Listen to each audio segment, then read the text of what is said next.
آنے کے لیے تیار نہیں تھے. ان کو مطلب گورنمنٹ, چائنیز گورنمنٹ ان کو ٹرپل مطلب وہ پے کر رہی تھی اس دن کا, کہ آپ ایک دن کے لیے آ جائیں, یہ ایک ایمرجنسی ہے, منسٹری آف انٹیریئر انوالو ہے, فارن منسٹری انوالو ہے, یہ کام کرنا ہے ہم نے.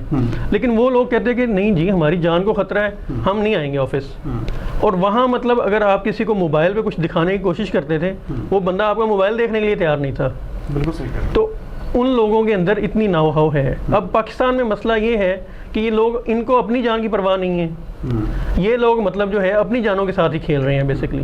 وہاں صرف ایک گروسری سٹور اوپن تھے, اس کے اوپر بھی پورے ایس او پیز کے ساتھ وہ لوگ گلوز آپ نے یوز کرنے ہمارے تو عامر یہ سب آدھا شٹر کھول کے کاروبار مکمل طور پہ جاری ہے پولیس کی سرپرستی میں, جسے کہ ہم تو یہی کہیں گے نا کہ پولیس کی سرپرستی میں, کیونکہ جب آپ 8-10 لوگوں کو اندر داخل کرتے ہیں اس کے بعد شٹر بند ہوتا ہے, پھر کھلتا ہے, پھر ایسے. تو یہ کیا آیا چائنا, جاپان اور جرمنی میں بھی ایسے ہوتا ہے؟ نہیں. اچھا, اس میں بھی اب پاکستان میں آگے آپ کے پاس نا 2 آپشنز ہیں. اب آپ موسٹلی جو شاپ کیپرز ہیں یا جو لوگ ہیں وہ مطلب جو ڈیلی ویجز والے ہیں یا وہ رینٹل ہیں, موسٹلی رینٹل مطلب جو ہیں وہ لوگ ہیں, انہوں نے کرائے دینے ہیں. اب چائنا میں کیا تھا, وہاں جو بچہ بھی پیدا ہوتا ہے نا اس کا بھی اکاؤنٹ بنتا ہے.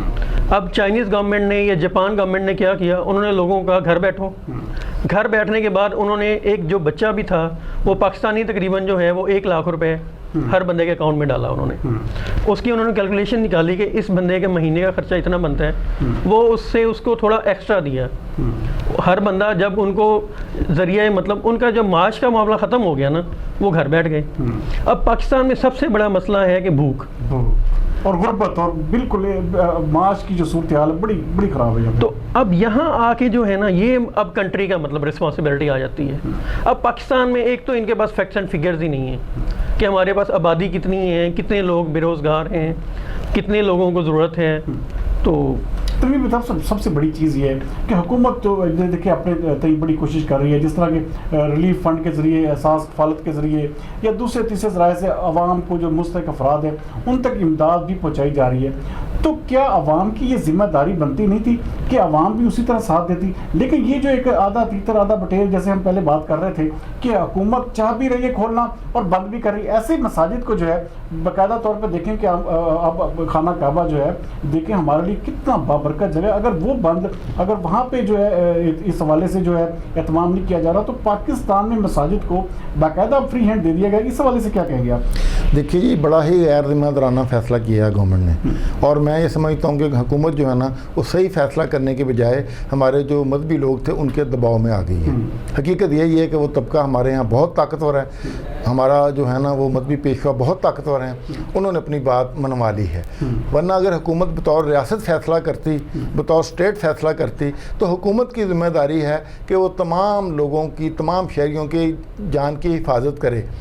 ان کو ان لوگوں سے مشورہ ہی نہیں کرنا چاہیے. حکومت کون ہوتی ہے ان لوگوں سے مشورہ کرنے والی, یا مشوری پیشوا کون ہوتے ہیں مشورہ دینے والے, یا کون ہوتے ہیں کہنے والے مساجد کھولیں؟ اور بتائیں کہ دنیا کی کون سی حکومت ہے جس نے وہاں کے مذہبی پیشواؤں سے مشورہ کیا ہو کہ ہم مساجد بند کریں یا نہ کریں؟ یہ بیت اللہ شریف کی آپ نے بات کی ہے, تو بیت اللہ شریف کو بند کیا گیا, مسجد نبوی کو بند کیا گیا, تو بتائیں وہاں انہوں نے مفتی اعظم سے کوئی فتویٰ لیا؟ انہوں نے کوئی علماء سے کوئی رائے لی؟ نہیں, نہ لینی بنتی ہے. یہ ذمہ داری بیسیکلی ہے اسٹیٹ کی, کہ اسٹیٹ جو ہے وہ شہریوں کے تحفظ کے لیے ڈیسیجن لے. اچھا, اب دیکھنے کی بات یہ ہے جب بیت اللہ بند ہے, مسجد نبوی بند ہے, اس سے زیادہ مقدس مقامات تو کوئی نہیں ہے. تمام مساجد کو بیت اللہ کی بیٹیاں کہا گیا ہے, تو جب ماں نہیں ہے وہاں نماز نہیں ہو رہی تو پھر بیٹیوں میں نماز کرنے کی کیا تک بنتی ہے؟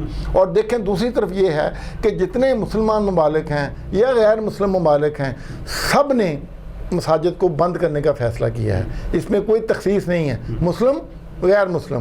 پاکستان کے علاوہ آپ مجھے کوئی مثال بتا دیں پوری دنیا میں جنہوں نے کہا ہو کہ ہم نے مساجد کھولنی ہے. ہمارے ساتھ انڈیا ہے, انڈیا میں وہ تمام مسالک موجود ہیں جو پاکستان میں موجود ہیں. ان تمام مسالک کے جید علماء کرام نے باقاعدہ طور پہ فتاویٰ دیے ہیں کہ جی مساجد کو بند رکھا جائے, کیونکہ انسانی جانوں کو بچانا زیادہ ضروری ہے. اور دیکھ لیجئے انسانی جان کی حرمت یہ ہے کہ نبی پاک صلی اللہ علیہ وآلہ وسلم نے فرمایا تھا کہ اے بیت اللہ تو بہت زیادہ قابل احترام ہے, لیکن تجھ سے انسانی جان کہیں زیادہ قابل احترام ہے. ایک انسانی جان کو بچانے کے لیے اگر تجھے گرانا بھی پڑے تو ہم گرا دیں, یہ ہے انسانی جان کی حرمت. ایک انسانی جان کو بچانا پوری انسانیت کو بچانا ہے, اور ایک انسانی جان کو قتل کرنا پوری انسانیت کو قتل کرنے کے برابر ہے. تو ایسے میں مجھے بتائیے کہ اگر جو لوگ کرونا وائرس کا شکار ہوں گے مساجد میں آنے کی وجہ سے, اس کا ذمہ دار کون ہوگا؟ عامر یاس صاحب, پاکستان میں جیسے کہ آپ کو پتہ ہے کہ یہاں پہ بہت سارے رومرز ایسے بھی ہیں کہ جی یہ شاید حکومت انٹرنیشنل فنڈنگ کے لیے ایسے کام کر رہی ہے یا اس طرف جا رہی ہے, تو کیا آپ بطور ایک سینئر جرنلسٹ ہونے کے بطور ایک انویسٹیگیٹو جرنلزم کے ناطے آپ کیا کہیں گے کہ کیا یہ عمل جو ہے جس طرح کہ عوام میں یہ پرسپشن, کیا انٹرنیشنل کمیونٹی میں بھی اسی طرح ہی ہے؟ نہیں, یہ ایک غلط پرسیپشن ہے. اصل میں یہ ورڈ ایک وار, ایک آپ اس کو لے لیں کہ پوری دنیا کا یہ مسئلہ ہے اس ٹائم. اب چائنا میں آپ کی بات کروں یا جاپان کی میں بات کروں, میں یہاں سے مطلب جاپان میں نے لینڈ کیا تو ایئرپورٹ پہ مجھے سوائے امیگریشن کے 3 آفیسرز کے کوئی بندہ نظر نہیں آیا. اور وہاں ٹیکسی میں بھی مطلب جب انہوں نے مجھے بٹھایا ہے تو مطلب انہوں نے پورے میرے ہینڈ واش کروائے ہیں, مجھے سپرے کیا ہے, پھر میں ٹیکسی تک پہنچا ہوں. اور جاپان میں صورتحال یہ تھی کہ 7 star hotel, 5 star hotel, 3 star hotel, کوئی ایک ہوٹل بھی مجھے اویلیبل نہیں تھا وہاں, خالی پڑے تھے. گورنمنٹ نے کوئی ریسٹرکشن نہیں لگائی ہوئی تھی, لیکن ان کے مالکان نے یہ ڈیسیژن کیا تھا کہ ہم نے کسی بھی باہر سے آئے ہوئے بندے کو سٹے نہیں دینا. بالکل صحیح کہہ رہے ہیں. ان کی بھی اکانومی ظاہر ہے ڈاؤن ہو رہی تھی, ان لوگوں کے بھی خرچے تھے, اتنا سارا عملہ تھا, لیکن کیا بطور قوم انہوں نے پوری طرح اپنی گورنمنٹ کا ساتھ دیا. ناظرین کی مزید آئیں گے چھوٹے سے بریک کے بعد اور ڈسکس کریں گے کہ فیصل آباد میں جو صورتحال چل رہی ہے اور جس طرح کہ یہ آئے روز جو لاک ڈاؤن اور اس کے بعد جو صورتحال جو عوام کو فیس کرنا پڑ رہی ہے, اس حوالے سے پولیس کے کردار پر بحث کریں گے ایک چھوٹے سے بریک کے بعد. HN ٹریڈرز اب گھر سجائیں اپنی مرضی سے. فیصل آباد کا سب سے بڑا ٹریڈنگ سینٹر جہاں آپ کو ملے مولٹی فوم کی سب سے زیادہ variety, Molty Sleep mattresses, Molty Foam Flex, Molty Ortho, Molty Cool Gel, spring mattresses, Master Celeste pieces, Master Celeste Bravo, Master Celeste Gold plus.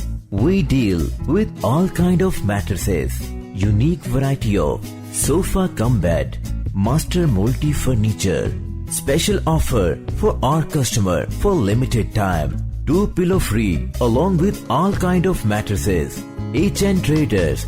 Address Amin Town near Kashmir Oil Mills, opposite Circle Club, Faisalabad. Call 0323 6669 291. 0321 655 0729 041 8751 877. Welcome back ناظرین. جیسے break پر جانے سے پہلے میں تنویر بیتاب صاحب کے لیے ایک سوال چھوڑ کے گیا تھا کہ پولیس جو ہے کیا سمجھتے ہیں کہ فیصل آباد میں پولیس کس طرح کام کر رہی ہے. دیکھیں 8 بازاروں میں آپ کو جگہ پارکنگ کی نہیں مل رہی, موٹر سائیکل ہزاروں کی تعداد میں کھڑے ہیں, گاڑیاں ہزاروں کے, تو بازار تو بند ہیں, لاک ڈاؤن ہے. تو یہ کہاں پہ پولیس کا جو ایک جسے کہتے ہیں کہ اتھینٹسٹی ہے, وہاں پہ ان کا جو پوری گرپ ہے, تو پھر شہر میں کیا صورتحال کیا چل رہی ہے, یہ کیا کدھر جا رہے ہیں ہم؟ پولیس جو ہے نا جی وہ اپنا روایتی طریقے سے کام کر رہی ہے. پولیس نے بالکل بھی اس کو بطور ایمرجنسی نہیں لیا, نہ ہی اس کو ایک سنجیدہ مسئلے کے طور پہ لیا ہے. پولیس کا وہی کام ہے جو اس کا روٹین میں ہوتا ہے, روزمرہ زندگی میں ہوتا ہے. ان کا ایک معاملہ ہے کہ اس معاملے سے پیسے کیسے کمائے جا سکتے ہیں. زیادہ سے زیادہ پیسے کمانے کے چکر میں لگے ہوئے ہیں. لوگوں کو پکڑتے ہیں, ان کو چھوڑتے ہیں, ناکوں پہ پکڑتے ہیں, ناکوں پہ ان کو چھوڑ رہے ہیں پیسے لے کے, اس کے بعد تھانوں میں لے جا کے وہاں پیسے لے کے چھوڑ رہے ہیں. سہیل چودھری صاحب کی جو نیک نامی تھی, یہ تو اس کا مطلب ہے کہ یہ تو پھر سارا پولیس ڈپارٹمنٹ مل کے اس کو خاک میں ملا رہا ہے. جی بالکل ایسے ہی.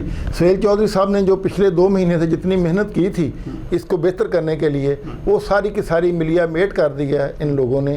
اس لیے کہ جب بھی یہ کرونا کے معاملات بنے تو پولیس اتنے زیادہ مصروف ہو گئی, CPO صاحب بھی اتنے زیادہ مصروف ہو گئے کہ ان پہ اس طرح توجہ نہیں دے سکے جس طرح پہلے توجہ دے رہے تھے. تھانوں کی ورکنگ پہ چھاپے مار رہے تھے, اردر روم لگ رہے تھے, سزائیں ہو رہی تھیں, سارا کچھ چل رہا تھا. لیکن اب وہ وقتی طور پہ کام جو ہے وہ رک گیا ہے. اس رکنے کا فائدہ یہ اٹھا رہے ہیں پولیس والے, اور یہ بالکل اس کو ایز ایک مشن کے نہیں نہیں لے رہے. یہ فرنٹ سپائی ضرور ہیں ہمارے اگلے مورچوں کے, لیکن صحیح طرح لڑ نہیں رہے جیسے ان کو لڑنا چاہیے. جیسے لڑنا چاہیے ویسے نہیں لڑ رہے. دکانداروں کی دکانیں کھلتی ہیں تو ان کے تعاون سے کھلتی ہیں, اور اگر لوگ سڑکوں پہ آپ کو ہجوم نظر آ رہے ہیں تو ان کے تعاون سے نظر آ رہے ہیں. پارکنگ نظر آ رہی ہے ان کے تعاون سے نظر آ رہی ہے. ریڑیاں لگی نظر آ رہی ہیں تو ان کے تعاون سے لگی نظر آ رہی ہیں. اگر پولیس چاہے تو اس کو ختم کر سکتی ہے, لیکن اگر چاہے تو آپ کے پروگرام کی وساطت سے میں جناب سی پی او صاحب سے یہ درخواست کروں گا کہ وہ خاص طور پہ اس حالات میں اس چیز پہ توجہ دیں اور پولیس کی ورکنگ کو بہتر بنائیں, تاکہ ہمارا شہر جو ابھی تک خاصا محفوظ ہے کرونا وائرس سے, وہ مستقبل میں بھی محفوظ رہ سکے. عامر ایاز صاحب, آپ مجھے فیصل آباد کا اپنا ایکسپیرینس شیئر کیجیے گا. آپ کافی دنوں سے فیصل آباد میں ہیں, فیصل آباد میں دیکھ رہے ہیں, آپ نے ہاسپٹلس کو وزٹ کیا, وہاں پہ کرونا پیشنٹس کو بھی آپ بڑے غور سے دیکھ رہے ہیں. تو کیا سمجھتے ہیں کہاں پہ فیلئر ہے ہمارا, اور ہمارے ہاسپٹل کی کیا سچویشن ہے؟ میں آپ کو اصل میں کمپیریزن کرنا چاہ رہا ہوں. میں نے مطلب جو جاپان میں اور چائنا میں جو میں نے ہاسپٹلس وزٹ کیے, اس میں صورتحال یہ تھی کہ جو انہوں نے جو کرونا کے لیے جو بلڈنگز یا مطلب جو ہاسپٹل کوارنٹائن کیے تھے ان کو انہوں نے پراپرلی کیا تھا. اس میں مطلب جو بندہ اندر چلا گیا وہ واپس نہیں آ سکتا تھا. اب اس میں یہ تھا کہ جو فوڈ ویسٹیج آتی تھی, ان کی ڈسپوزیبل فوڈ جاتا تھا, اس کی جو ویسٹیج آتی تھی اس کو ایکسیلیٹر لگا کے وہ انسنلیٹر میں ڈالتے تھے, وہ جلا کے نیچے وہ ختم کر دیتے تھے اس کو. اور اس کے بعد جو ہیومن ویسٹ ہے, ہیومن ویسٹ کے ساتھ بھی یہی تھا کہ ہیومن ویسٹ کو وہ ٹریٹ کرتے تھے, اس کے بعد سیوریج میں ڈالتے تھے.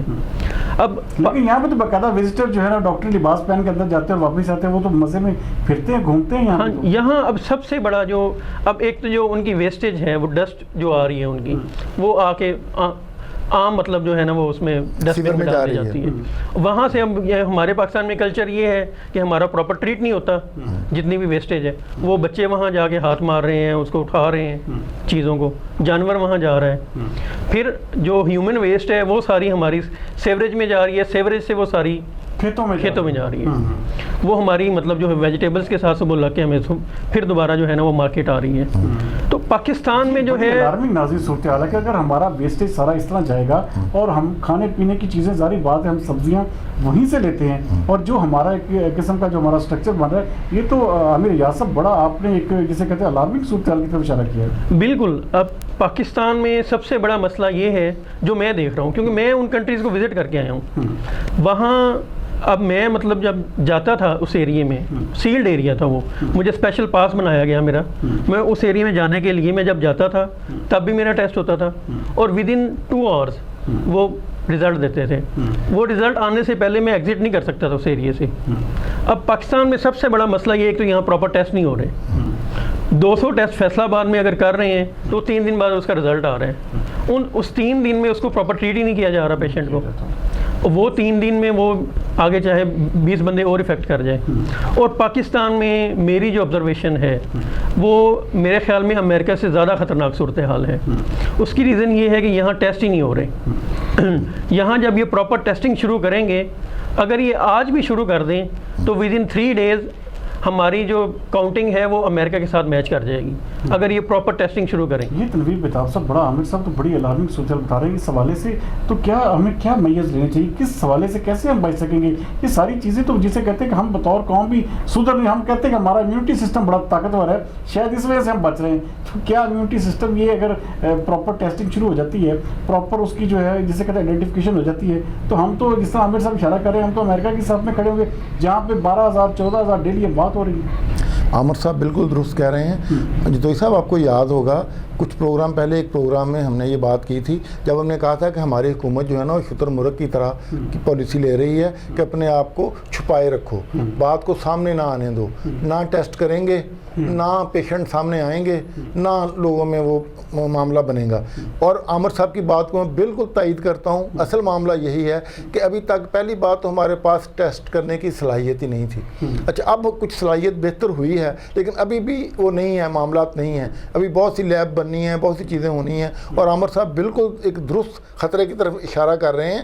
جس دن یہ لیب پوری کام کرنا شروع کر دیں گی, ٹیسٹ بڑھیں گے, تو آٹومیٹیکلی ہمارے یہاں پیشنٹ بھی بڑھیں گے, پیشنٹ بڑھیں گے. اور دوسرا اس میں پھر آٹومیٹیکلی پیشنٹ بڑھیں گے تو ان میں بہت سی کیجویلٹی ابھی سامنے نہیں آ رہی, جو کیجویلٹی اس وجہ سے ہو رہی ہیں وہ بھی سامنے آئیں گی. اور عامر صاحب کی بات بالکل درست ہے. یہ ابھی سے ہمیں جو ہے نا وہ اس کے میئر لینے کی ضرورت ہے, احتیاطی تدابیر کرنے کی ضرورت ہے.